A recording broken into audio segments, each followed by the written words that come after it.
Good morning friends, আপনারা কেমন আছেন? আমি ভীষণ ভালো আছি। আর যার জন্য আজকে চলে এসেছি মহালয়ার শুটিং করতে। মহালয়ার শুটিংয়ে সবচেয়ে ইম্পর্টেন্ট জিনিস যেটা আপনাদের না দেখালে হয় না, শুধু কাশবন আর সুন্দর জিনিস দেখলে কি হবে? সুন্দরের মধ্যে যে কত দাগ আছে, যেরকম চাঁদে দাগ থাকে, চাঁদের দাগের মতো দূর থেকে বুঝতে পারি না চাঁদে এত দাগ আছে, কত সুন্দর। কাশবনটা ঠিক তাই, যত সুন্দর কাশবন ঠিক ততটাই সুন্দর এখানকার অ্যাটমসফিয়ার।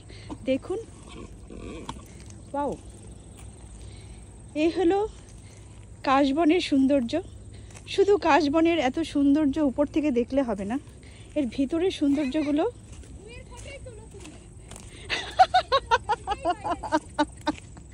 ও মাই গড, এত সুন্দর আছে, এত সুন্দর, আমি কি বলবো, জাস্ট ওয়াও ওয়াও ওয়াও।